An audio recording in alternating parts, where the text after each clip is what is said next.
Hello, everyone, and welcome to the Free Thought Podcast. I'm your co-host, Amelia Boudreau. And I am your other co-host, Chad Chow. This is our first episode, and today we are going to be talking about a big debate going on in America during the COVID-19 pandemic, namely the discourse over whether masks should be made mandated by the government or whether it should be one's personal choice to wear one. We will be dissecting the core of the argument and what it boils down to, a rigid dichotomy in American culture between personal freedoms and what's best for the common good. Join us as we consider the politics and philosophy of masks.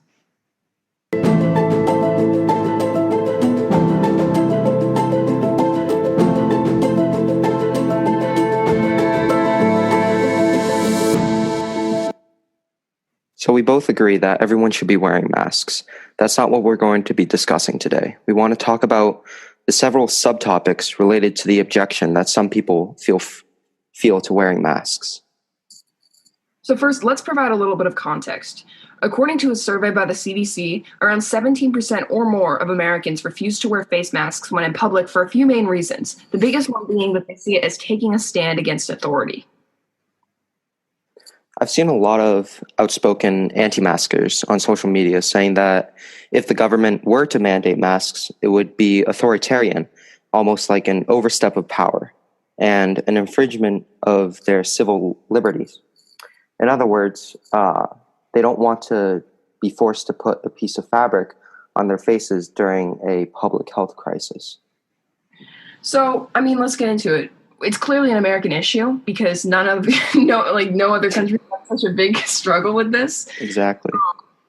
So yeah, at its core, it's not essentially about masks. It's about, we've seen this fight between what one wants for themselves and what one should be doing for everyone else, for the common good, so many times. Like it's essentially the basis of every political debate, really. Like Right. If you ask someone who's on the more conservative side about what they think about free healthcare, they'll say, I don't want really. One of the reasons they'll say is that they don't want to be paying for someone else's healthcare and they don't want to be taxed out of their paycheck. And of course I can understand that, but it's about the common good. I don't know. A free healthcare is estimated to be around like $2 or $3 trillion. It's very, very expensive. It's two separate issues. However, I do think that this idea plays out in so many places in American politics. Yeah. I also feel like in in a pandemic like this, you should give up like some right. Yeah, I really agree with what you're saying, Chad. Throughout other sort of crises that we've had in terms of health in this country and in the world, the Supreme Court, I might be remembering this slightly incorrectly, and I think, don't quote me on this, but I have seen that the Supreme Court has made rulings sort of alluding to the idea that during a war or during a pandemic or during dire circumstances like these, citizens should be prepared to give up some of their rights so that that we can continue to function as close to normal as we can. And so I don't know. I think that it's on its face, it's definitely about masks. However, I don't think that that's the underlying cause of this. Yeah, I think what we have to be asking ourselves is, why are other countries like Canada or say Nordic countries, why are they able to have such low coronavirus cases, and why are their citizens so willing to stay at home during a lockdown? Like, why is that? Is it because of maybe our capitalist system and they're slightly socialist democracy or something like that? Yeah, and I think that there are I think that it's for a couple of reasons depending on the country. Some countries are just sort of dictatorships, or they're more authoritarian, so they're able to impose very heavy restrictions on their citizens that the citizens can't fight. And then some countries, the citizens just, they seem to understand. What comes to mind right now is the picture that was released of two tour boats in Niagara Falls just a couple days ago, where a Canadian tour boat and an American tour boat were passing by each other, and the picture was taken and it was going viral just because it was such a perfect representation of how America is handling the coronavirus in comparison to other countries. because the Canadian tour boat was at 15% capacity and the American one was at 50%. So I don't know. I think, I mean, obviously a lot of it is due to the president. We do not have a competent president to lead us through this. Yeah. But it's also because of this very, for the most part, productive, like during non-dire circumstances, our Americans' like sense of entitlement towards freedom is great. It's what makes this country a free country.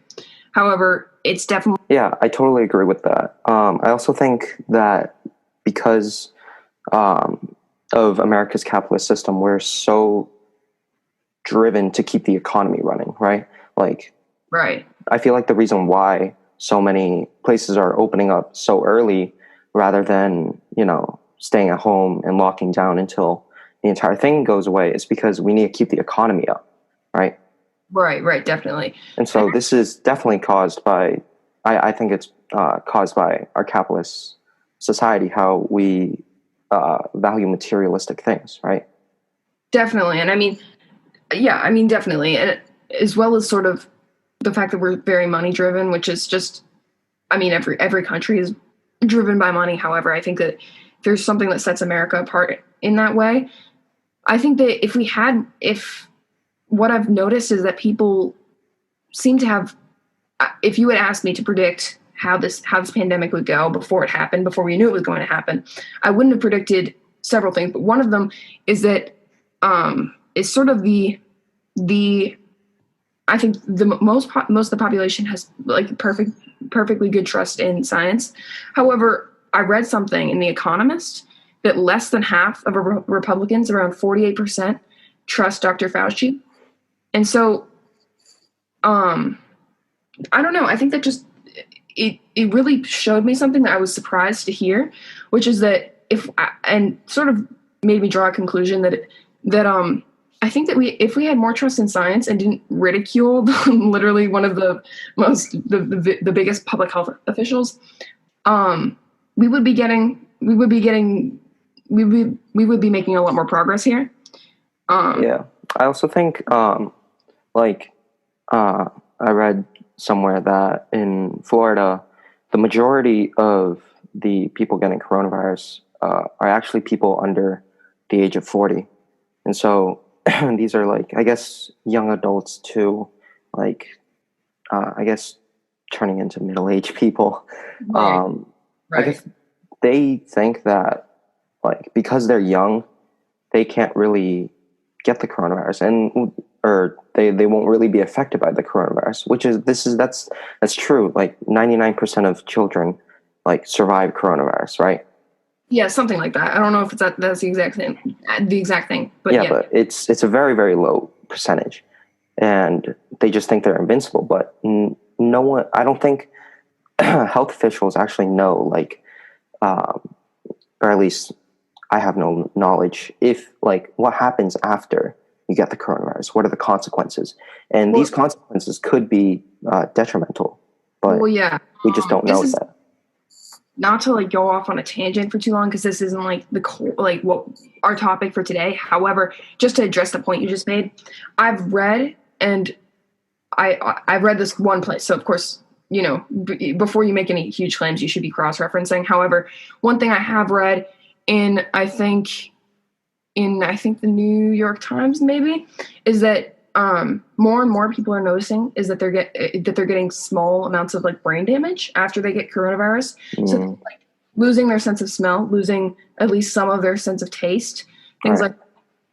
And it's not new. It's just that they didn't know that it was brain damage before. And my grandpa works on sort of one of those coronavirus. I'm not sure what the correct word is, but almost like a task force where that he tracks down who has every time he gets a new patient, he tracks down everyone they've interacted with, etc.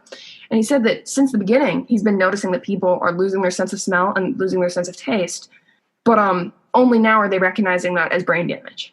Yeah, and so that's definitely one of the consequences that no one really wants, right? Of course. But to go back to our topic for today. Even the U.S. Surgeon General said, quote, "The decrease in cases of coronavirus relies on the individual people of America doing the right thing. That's why I'm pleading and begging you to understand. We're not trying to take away your freedoms when we say wear a face covering.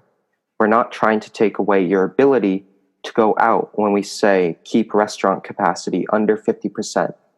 We're saying if you do these things, we can actually open and stay open, end quote. So Yeah. I think it pretty much speaks for itself. Where the government wants what's best for the country, while at the same time really trying not to go against your constitutional rights. Correct.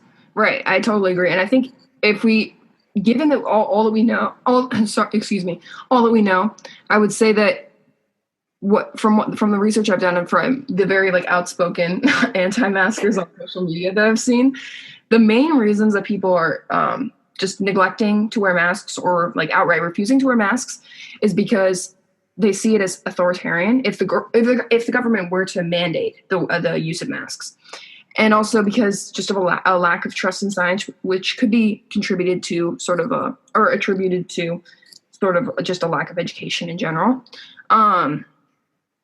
Yeah, I think it's just, I think for the most part, it's this like overwhelming sense of entitlement towards freedom, which, like we said, it's great in most cases that we have all the freedoms that we have, and obviously it can make progress slower when everyone. I mean, it doesn't when you allow extremists to have a super like a loud voice and everything. Obviously, like sometimes the fact that we have so much freedom slows down progress. However, it's never a bad thing. I would rather have our First Amendment and have slow progress than authoritarian government. And it reminds me of this philosophical idea I remember both reading about and hearing about from one of our history teachers, and that is the idea of the tragedy of the commons. And before I get into that, I want to explain something else. So in school we read a lot of Plato in general, and one of Plato's most sort of famous most famous stances or most famous ideas was that Plato was actually a huge he was super anti-democracy. In his view, only a few select people in each society were wise enough, qualified enough, intelligent enough, mature enough, etc., to actually have a say in government. He believed that the idea that democracy let everyone have at least some say in government was absolutely ridiculous because not everyone deserved to have it. Now, obviously, democracy is great. We both completely disagree with Plato on this. However, his idea is significant in that there's sort of an idea that that our teacher talked about, and that is if you asked every single person, or at least a great number of people, if they and you told them about this Plato, Jesus Christ, if you told them about Plato's idea and you asked them, do you think you could be a part of that select few? They would say, yeah, of course. And time again, of course, by definition, not everyone can be a part of this because it's by definition a small government. But everyone thinks that they would have the intelligence, the maturity, etc., to be a part of that. Everyone thinks that they're qualified enough.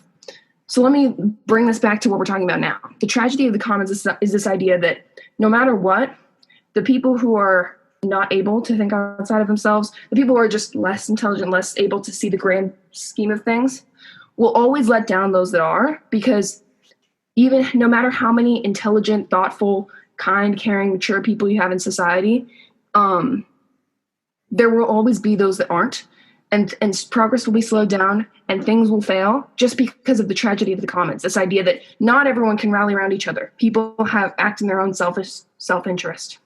And so I hope that was clear, but essentially the biggest idea here is that the fact that I've read that we could have had this over with if we had just every single person worn masks and stayed inside for 6 weeks. The fact that we're now going on, personally, I'm going on my 5th month of quarantine, is a perfect example of the tragedy of the commons, that no one can ever rally around the same common goal. And people will always end up letting each other down just in general in society. And that's a part of democracy. And I'm a huge like pro-democracy person. However, obviously, like any system of government, it'll have its downsides. And during a public health crisis, we're really seeing the sort of that some people do have a selfish nature to them. Yeah, I totally agree with that. Uh, but like, And can just we do anything about it? Because there's always, in any sort of democratic system, you're always going to have people that are against what the majority think, right? And because it's a democracy, you have to take into consideration of those people. You can't just say, hey, no, you have to do this specific thing because they have, the freedom of speech, and or they right. have the rights in general. Right. So, yeah, no, I totally agree. Forgive me if it came across as if I was anti-democracy at all. I think that the tragedy of commons is a natural idea for any sort of democratic system. And like, yeah, no, I was simply making an observation, not meaning to criticize the system. I don't think the answer would be to be more authoritarian. I don't think that's the answer at all. Yeah, yeah. But yeah, however, one thing I've seen is that like a lot of the people, a lot of the people who are very opposed to masks, outspoken about it, sort of ridicule Dr. Fauci. They are people in the South, so places like Texas, Florida, etc. Yeah, yeah.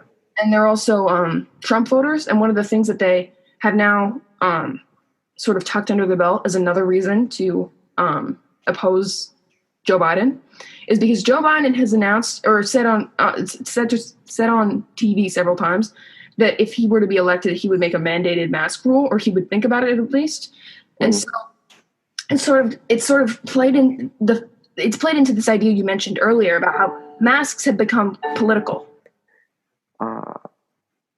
Yeah, I totally agree with you that people are selfish and they just don't want to wear masks.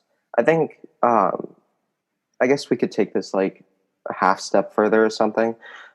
Everyone is self-interested in themselves, right? This is just like known, right? And so these older people, like, it's in their self-interest to stay away from this because so they're so vulnerable to this. They could die, right? And so these young people just don't care because they think they're invincible, right? And so I think if we wanted to have the young people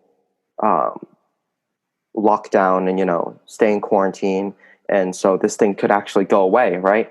I think we have to strike some sort of fear in them, right? We have to give them some sort of consequence that, oh, if you do get this, then you can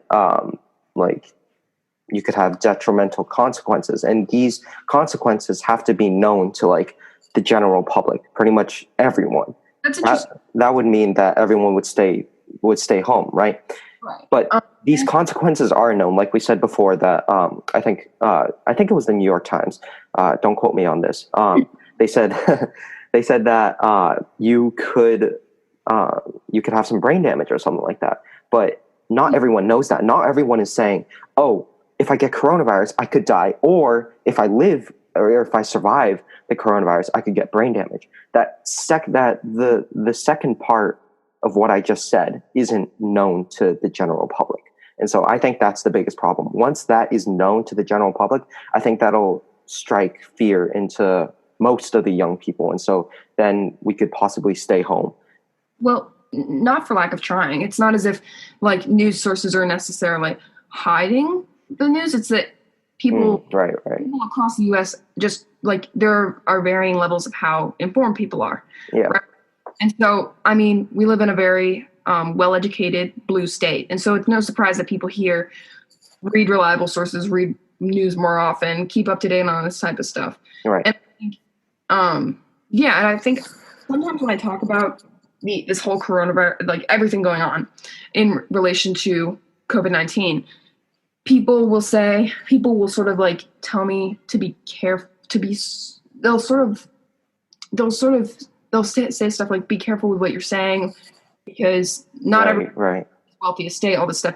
And I think that's important to recognize, like, as much as I can resent just people who are not wearing masks just for the sake of it, you do have to have some understanding for people who are, this is sort of separate, but for people who are like pushing to go back to work, pushing for the state to open, simply Right. because that's their livelihood. And I think when you look at that issue, you have to say, I honestly think I wish we had locked down earlier. I wish President Trump had not downplayed this whole thing for months, weeks at least. You know, we could complain for an entire podcast about how badly the situation has been being handled, but that's not the way that's not. Everyone has those same complaints, but yeah, I don't know. I think that what my biggest was sort of thing the biggest problem that I have with the quote unquote anti-mask not movement, but the opposition some people feel to wearing masks is something that I mentioned earlier, and it's become political, which is just insane. Yeah. There are two important things that came to my mind. The first being, why are me and you are staying at home? And the answer is because we don't want to give coronavirus to our parents, right? If we could, or we don't want to get coronavirus for ourselves. For me personally, I don't want to give it to my parents. My parents are both over 50. They're pretty vulnerable to this virus, and we've been doing everything we can to just stay away from it, right? And so for young adults specifically, or for teens, they're going to beaches without masks. They just don't really care, right? Are they not concerned about their parents getting the coronavirus, or are their parents relatively young and can't really get it, or what's going on? You can still give it to your grandparents. The coronavirus could get on your clothing. You could not even get it and just transfer the coronavirus. Yeah. I think that's the scariest part. Do people just not care? I see what you're saying. I think we could spend hour after hour speculating as to what every single person's reasons are, but I think that just the most productive thing is to actually dissect the core of the issue, not speculate every single. Yeah. Listen, there are so many reasons we could sort of guess that are people's reasons for neglecting the advice of public health officials. However, that would just take so long. So but yes, I actually totally agree with you, Chad. But one thing I do want to bring up is that, sort of connecting to your point about self-interest and selfishness in general, I've seen so many outspoken. I've seen people on social media who are very proudly anti-mask, anti-science, which is embarrassing. Surprising. It's very embarrassing for them, but that's okay. And they're often conservative or just in red states, more right-leaning. Yeah. That's fine. And so they use the classic slogan for reproductive rights, "My body, my choice," to sort of both taunt the usually more left-leaning side, but also because they see it as simply a choice for themselves. And obviously that boils down to a lack of understanding that if you don't wear a mask, it'll affect those who are walking by you on the street and stuff like that, and other people as well. But yeah, this is sort of a manifestation of a couple things we've talked about. One being the selfishness, two being the fact that masks are being made political, like other issues like women's reproductive rights, right. And three, a lack of understanding, a lack of education. Amelia, I think you summed that up pretty well. I'd just like to go back to the point from what you said earlier. You said that if we had a lockdown, if everyone was locked down, then we'd be in a better state than we are now. And I totally agree with that. But at least for me, my parents were fortunate enough to be able to work from home, right? But not everyone has that. There are people who survive off of minimum wage jobs, and they can't give that up, even though there was a coronavirus relief, the government gave money to those people. That's still not enough. And also that would put the government in so much debt. Yeah, I actually completely agree with you. I think obviously in a perfect world, everything was shut down and everyone would be fine. It wouldn't have any bad or seriously bad consequences. However, we don't live in a perfect world. And I think this time more than ever is bringing out, well, not more than ever, but this time, the time we're going through right now is definitely revealing some privilege and class inequities and and even racial inequities, like especially with the Black Lives Matter movement going on. I'm definitely seeing, I don't know about you, but I'm seeing a huge, I think it's key that everyone recognizes the huge overlap that the COVID-19 pandemic and racial discrimination has, and sort of in terms of healthcare, in terms of wealth, in terms of all these things. And I think I completely agree with you. It's really important to recognize that there is no perfect solution. And almost there is no way to keep everyone happy because everyone is at such different levels in this society. Yeah. In terms of their own personal happiness, their affluence, etc. And I think, however, I do think that those people who are being hit extremely hard by the pandemic right now, financially, in terms of health, etc., they're different people than the people who are refusing deliberately to wear masks. Though often the people who make generalization here, but the people who are like sort of who have this entitlement about not wearing masks and they don't seem to be able to think outside just what's good for them. Those people are often sitting in positions of privilege. Those are not the same people who are experiencing inequalities and experiencing financial troubles right now, which is interesting. That's a very important distinction you made right there. The only way that we could all be in the same position is like through socialism, pretty much, because then everyone would have equal amounts of this, equal amounts of that. Everyone would be in the same shoes. I don't know. I do understand what you're saying. I think that our economic system has caused problems. I mean, I don't know how you feel quite about like socialism, capitalism, etc. I'm like, I don't want to commit myself to anything, to be honest. Like I would not say I'm anti-capitalism. I would not say I'm anti-socialism. There are definitely capitalism, at least the way it is right now, brings out it has problems and they're being exaggerated or amplified right now, which I agree with. Yeah. So bringing it back to our main point, this is a perfect example of the tragedy of the commons, where privileged people don't really care about the common good, right? Right. And I think that, I mean, as we've discussed already, this is due to several factors. I can really only hope that I know this is not a political episode and we want to stay out of that for now, but Jesus Christ, I hope that Joe Biden gets elected. Other than that, I think that's all for this week. And this was a great first episode. And if you're listening to this, please stay inside, wear a mask, and just be safe in general. Yeah. Thank you everyone for listening to this week's episode. If you have any questions, comments, or suggestions for future episodes, please feel free to email us at thefreethoughtpodcast@gmail.com. That's thefreethoughtpodcast@gmail.com. Thank you.